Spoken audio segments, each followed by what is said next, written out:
Hello bachcho, let's see this question.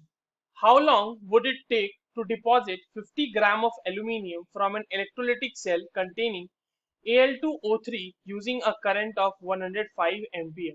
चलिए इस question को सॉल्व करते हैं बच्चों। सबसे पहले तो ये देखते हैं कि इस क्वेश्चन को सॉल्व करने के लिए हमारे पास कौन से की कॉन्सेप्ट की जानकारी होनी चाहिए।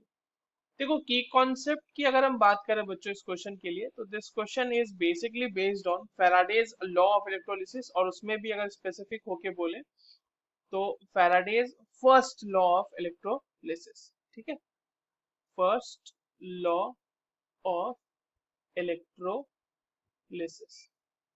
अब देखिए इस क्वेश्चन में बच्चों हमसे ये बोला जा रहा है कि एल्यूमिनियम का डिपोजिशन हो रहा है। तो एल्यूमिनियम का डिपोजिशन कैसे हो रहा होगा कि एल्यूमिनियम आपके पास जो है वो चार्ज स्टेट में होगा, Al3 प्लस प्लस 3 इलेक्ट्रॉन यहाँ पे दे देंगे तो यहाँ से ये बना देगा आपके पास एल्यूमिनियम। ठीक है, तो ये आपके पास डिपोजिशन हो जाएगा इसी तरीके से। अब इस रिएक्शन में बच्चों हमारे पास नंबर ऑफ इलेक्ट्रॉन्स इन्वॉल्व कितने हैं? 3। तो ये जो है हमारे पास n की वैल्यू आ गई, यानी n फैक्टर की वैल्यू आ गई एक तरह से कहें तो। और हम देखो इसकी मदद से क्या निकाल सकते हैं, हम इक्विवेलेंट वेट निकाल सकते हैं। तो इक्विवेलेंट वेट ऑफ एल्यूमिनियम कितना आ जाएगा बच्चों? उसका एटॉमिक मास दैट इज 27 और डिवाइडेड बाय n फैक्टर, या फिर जो नंबर ऑफ इलेक्ट्रॉन्स इन्वॉल्व है, यानी कि इसको 3 कर देंगे तो ये आ जाएगा हमारे पास 9 ग्राम। ठीक है, ये हो गया इसका इक्विवेलेंट वेट हमारे पास एल्यूमिनियम का। अब देखिए एज पर the first law of Faraday, W जितना मास डिपॉजिट हुआ है that will be equals to Z into I into t. ठीक है, ये होता है हमारे पास फेराडेज फर्स्ट लॉ के हिसाब से आ गया हमारे पास। तो mass deposit is equal to Z into I into T, where Z is equals to equivalent weight upon 96500। तो इस वैल्यू को यहाँ पर रख देंगे। इस वैल्यू को यहाँ पे हम देखो निकालना क्या है, हमें कि टाइम निकालना है ना, how long it will take, तो टाइम ही निकालना है।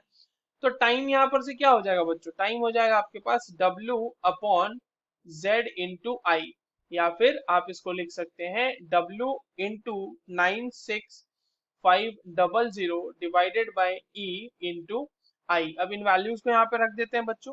आपके पास ये 50 ग्राम आ जाएगा, आपको डिपॉजिट करना है, into 96500 divided by equivalent weight हमने निकाला है 9 ग्राम है, और इंटू हम लोगों ने उसको एम्पियर से मल्टीप्लाई कर दिया तो हमारे पास ये आ जाता है। ठीक है, अब ये देखिए यहाँ पर से जो वैल्यू आपके पास आएगी बच्चों हमारे पास सेकेंड में, और वो वैल्यू कितनी होगी बच्चों? वो होगी 5105.8 सेकेंड के आसपास ये वैल्यू आएगी।